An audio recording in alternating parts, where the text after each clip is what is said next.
Hey, what's up guys, it's DarkArmedDuelist, and today I'm going to be doing Spiritual Beasts. Now, this is probably the most combo-based heavy deck in all of Yu-Gi-Oh! And this deck does not work very well under Time Rule. This deck is a lot of fun. It's a really easy deck to kind of put together, but it's not an easy deck to play. It's probably like a top-tier advanced deck to play around with. Some people say it's really good for beginners because it does like one or two things really well, but to me, it's probably the most combo-based heavy deck in the entire game of Yu-Gi-Oh! That teaches you how to kind of activate like weird stuff like Torrential Tribute, bounce your monster off the field, blow the board, special summon monsters back on the field, and throw them back at your opponent. And it has so much lore behind it in the dual terminal history with Winda and stuff like that around the Shaddoll virus and stuff like that that plays into it. And I just really love that about this deck. So I'm playing a couple of interesting tech cards in here that I kind of threw in myself, and I'll explain them as we go along. But let's get straight on this. Don't forget to like, comment, subscribe. Hit that bell in there so you can become part of the notification squad, and we'll get straight on into this. So first off, we're going to be playing the best girl and the best card in the deck, and that's 3 copies of Spiritual Beast Tamer Winda. Now that is really interesting that her name is Spiritual Beast Tamer. So she's a spiritual beast, and she's also a tamer as well. So that's something that you have to keep in mind about Winda. She has really awesome effects because she floats. I know she's wind, floats. Haha. The whole deck is wind. Yeah, I'll be here till Tuesday. If this card is in your possession, is destroyed by battle or an opponent's card effect, you can special summon 1 Ritual Beast monster from your deck or grave or extra deck, ignoring its summoning conditions. That is one of the most busted floating effects in all of Yu-Gi-Oh! That they can special summon any extra deck monster, ignoring its summoning conditions. Cough. 3,200. So, it's just an amazing card. It kind of sucks under Master Rule 4, but at the same time, if you have Link Arrows, it doesn't matter. So, this card is amazing. It's probably the MVP of the deck. 2 copies of Spiritual Beast or Ritual Beast Tamer win. When this card is normal summoned, you get to target one of your banished Ritual Beast monsters and special summon it. So many combos with that being able to special summon out monsters. All the Ritual Beast or Tamers do that, where they give you additional summons and stuff like that. So that's why we play 2 of her, so we can get more Ritual Beasts on the field to get more tagging them out to summon out our fusions. Then I play 2 copies of Ritual Beast Tamer Lara. When she's a level 1, so you can actually use her for Link Reba, which is something that I use in the extra deck sometimes. But I think 2 copies of it. Some people play 1, some people play 3. It's just kind of your own personal decision. If she's normal summon, you can target a Ritual Beast monster in your grave and special summon it. So Win special summons from Banish and Lara special summons from Grave. So it's kind of one of those things that they counterbalance each other and they do the same thing, but in different, they rip from different positions. So it can allow you for so many more combos. Like if you have them, if you use a special effect like Goal Sark and you banish something, you can normal summon out Win, banish, summon it back on the field, go into Kanahawk, and then start doing your plays where you start building your ambushes and your ambush and your steeds on the field, because you want to get ambush and steeds on field as many as possible to just put them in the back row and summon a whole bunch of monsters and then pop your opponent's monsters. So you need that kind of lineup. 3 copies of Ritual Beast Tamer Elder. He gives you an additional normal summon, so that's why we play him as a 3 of. It just gives you need to get 2 monsters on board so you can go into Ulti Kanahawk, so you can get your searches and all sorts of stuff out. Key thing that I want to tell you guys, don't ever, if you guys have never played Ritual Beast, don't ever leave Kanahawk on field, because you only have 1 copy of it right now. I really feel like they might bump it to 2. I doubt it, but I really think they should bump it to 2 so we can be a little bit more sparing with our Kanahawk. So if we get 1 destroyed, it's not like the end of the world. But for now, you have to protect Kanahawk at all costs when you're playing this deck, which is an extra deck monster that I'll show you in a little bit. I play 1 copy of Ritual Beast Tamer Zephyr Piccola. Basically, she's just here for her name. She has a couple of effects when she's normal or special summon. You get to target a Ritual Beast or Zephyr monster in your grave, and then you get to special summon it. So it's kind of like another Lara, but I play it as a 1 of her because it's a different name. So that's why I play it. Then I play 3 copies of the Best Beast, and that is 3 copies of Ritual Beast Kanahawk himself. This is not the one that I'm talking about that's a 1 that you need to protect, but this is Kanahawk before he gets an Elder, or before he pairs up with Elder. Once per turn, you can banish a Ritual Beast monster from your deck, and then it comes after the second standby phase. You get to add that banished card from your to your hand. So basically, it's like Gold Sark with feet, like electric feet. essentially. So it's really good that you get them banished so you can get them back. And you want them out of deck and banished in grave. You want to like stack them in both so you have more resources to use. But you can only special summon you can only special summon Kanahawk once per turn, and all your Ritual Beast monsters you can only special summon once per turn. Or your Spiritual Beast monsters you can only special summon once per turn. So that's something you have to keep in mind. You have to count them so you don't over special summon. Then I played 3 copies of Spiritual Beast Rapingu. Once per turn, you can banish a Ritual Beast monster from your extra deck, and then send a Ritual Beast monster with the same type as that monster from your deck. So you have a couple of plays that you can do with him, and he just helps you fill up your grave and get a couple of different special summoning outlets that you can have to be able to bring stuff back. Then I play only 1 copy of a Paleo. A Paleo is just kind of here because he lets him gain 500 attack.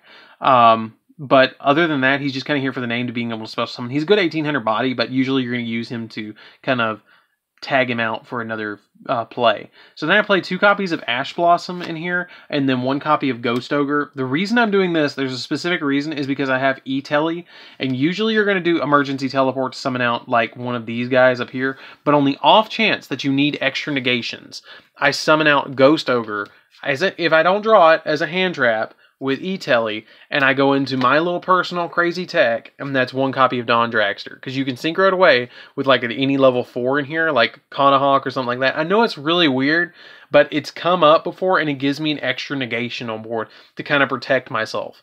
And it's just a little innovative thing that I've done. It's a really cool play to be able to summon Dawn Dragster, and your opponent's like, wait a minute, he just summoned Dawn Dragster to me, and he's playing Ritual Beast. That's weird. And it kind of throws him for a loop, because they don't know what to handle. They don't know how to handle around that because they're accustomed to being able to get around the steeds in the ambush, but they can't get around that as well. So it's kind of like it throws a monkey wrench in their plans. But it doesn't come up all that often. It's just kind of like an outlet because you really only need your Ritual Beast monsters or your Ritual Beast fusions and the Link one to be able to summon out of the extra deck. Everything else is just like one of those, I have it, but I don't use it. So that's it for the monsters. Let's get into the spells. Whew, that's a mouthful for that deck. So, for the spells, we're going to play 1 copy of Emergency Teleport because it lets us get more monsters on board so we can tag them out. And even do my weird combo with Ghost Ogre.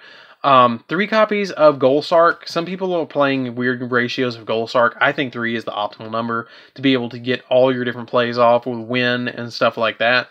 3 copies of Call by the Grave because I just want to stop my opponent from being able to stop my crazy plays and I don't want them to stop Kanahawk. I do not want them to stop Kanahawk ever. So that's why I play the Call by the Grave at 3. So that's it for the spells, guys. I know, not a lot of spells. This deck actually plays a considerable amount of traps to stop our opponent and disrupt them so we can go into so many plays. So we play 3 copies of Ritual Beast Ambush and 3 copies of Ritual Beast Steeds. Okay, so I need to go over these both with you really quick. These are the main combo pieces of the whole deck that you're trying to search out to get so many plays off. Some people play them at like 2, some people play them at like, I don't think you'd ever play them at 1, but some people play them at 2. Okay, so ambushes that you get to target Ritual Beast Tamers and 1 Ritual Beast, one of them is a Spiritual Beast monster that are banished and or in the grave, and you special summon them in defense position. And after this card is activated, you cannot special summon monsters except for Ritual Beast monsters for the rest of the turn. So that's fine. And you can only activate 1 ambush per turn. So what you do is you end your turn with like Kanahawk on board. You tag him out at the beginning of your opponent's turn, activate ambush, put 4 on board, and then Steeds comes in. You activate Steeds. Steeds' effect is you get to destroy monsters or destroy cards on you destroy monsters on the field up to the number of Ritual Beast monsters you currently control. So you have 4 on board because you've banished Kanahawk off field. You have Steeds, and it just pops everything your opponent controls and disrupts their whole board. And hopefully you didn't let them get into like Boral load where it can't be targeted. So that's pretty much the big combo pieces of the deck. For the other cards, we play 3 copies of Torrential Tribute because the way the chain links work is if you have, let's say, Ulti Kanahawk on board, okay, and this is on board and you have this set, you can activate this. You activate Kanahawk, you take him off board on the summon, you activate Torrential, Torrential Trees at Chainlink 2. Kanahawk banishes for cost. Okay, so there's nothing on your field. Torrential blows your opponent's board. Then Kanahawk resolves as Chainlink 1, and it puts 2 monsters on board, which is just a really amazing thing to dodge your opponent or dodge your own Torrential, so you can get so many different monsters on board and then go into steeds and then go into ambush. This deck was not tier 1 for nothing. This deck is just an amazing deck overall. So then I play 1 copy of Macrocosmos just to be able to banish my opponent's stuff. It hurts my opponent a lot more than it hurts me. And then 2 copies of Gozen Match, because this card makes this deck. Each player can only control 1 attribute. Everything I play is wind except for Ulti Griffalo. So I'm not worried about that. And I don't always summon Ulti Griffalo. So that's the thing. So that's it for the main deck, guys. Let's get into the extra deck. I'm going to have to breeze through it, guys, because we're already at about 11 minutes. So for the extra deck, I play 2 copies of Ulti Griffalo. Basically what it does is it takes an Ulti Ritual Beast monster and a Tamer and a Spiritual Beast to summon it. And then during either player's turn, when a spell or trap is activated or monster effect is activated, you can banish a Ritual Beast monster from your hand, negate the activation you destroyed. And plus it's a 32 big boss monster. So it's good to get out. It comes out pretty frequently for me. Then I play 2 copies of Ulti Aphaleo. Basically this is my big swing of the deck. And all the Ritual Beast monsters after him share the ability that during either player's turn, you can return this card you control to the extra deck, then target 2 of your banished monsters, 1 Ritual Beast Tamer and 1 Ritual Beast monster. And then you can special summon in the defense position, which is what I was talking about tagging out.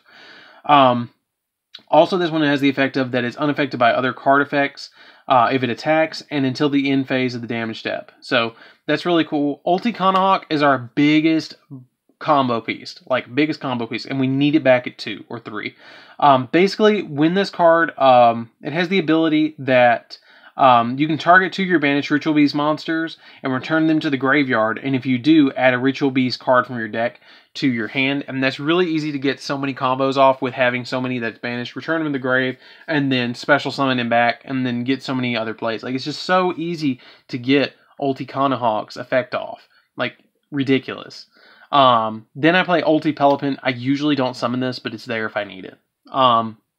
Then I play 3 copies of Ulti Kamoon Falcon. I absolutely love this because this actually takes place after all the stuff with the Zephyra and everything, and it shows that Wind is alive and she's not a Shed All anymore, if you guys don't know the history of it. But it takes 2 Ritual Beast monsters, and then Ritual Beast monsters card points to gain 600 attack. Then you can banish 1 Ritual Beast monster in your grave, and then immediately after this card resolves, you get a free normal summon. And then it also has the effect of that once per turn, you can return this card you control to the extra deck, and then target 2 of your banished Ritual Beast monsters, 1 Ritual Beast monster and 1 Spiritual Ritual Beast, and then special summon them. So it's a Tamer and a Ritual Beast. So you can actually summon out 2 Windas off of this and put them on board if they're banished, which is really cool.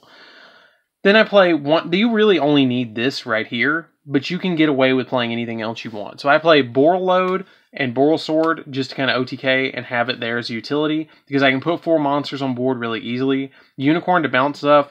Linkuriboh because I can send Lara with summon this. 1 Exciton Knight because I might need to nuke board, and 1 FA Dawn Dragster because of that weird play that I was telling you about earlier. And that's it. That's the whole deck. I really hope you guys enjoyed this. I feel like I did that in a timely fashion and explained it pretty thoroughly for what this deck is. It's very combo based. So combo based, it would take me 45 minutes to explain to you guys all the combos that are in this deck in depth. And it's just so fun. It's just such a fun deck because I'm always learning something new about this deck that I didn't realize. I was like, oh wow, I can actually, wait a minute, I can do this and this and this. And I highly recommend, if you're going to pick this up, build it like I did, and then after you do, solitaire it. Play it against yourself. Play it just go through a test hand. Just do test hand after test hand after test hand and see what kind of boards you can establish with this, and just play around with it. And even fake disrupt yourself. Say, okay, what happens if this gets hand trapped or something like that? Or do mock battles against your friends. This deck is so fun. It's so much fun. So anyways, guys, don't forget to like, comment, subscribe. Tell me what you guys think of this video down in the comments down below, and I'll see you guys in the next video. See you around, guys. DarkArmedDuelist out. And don't forget to hit the bell. Don't forget to hit the bell. I'll see you guys around.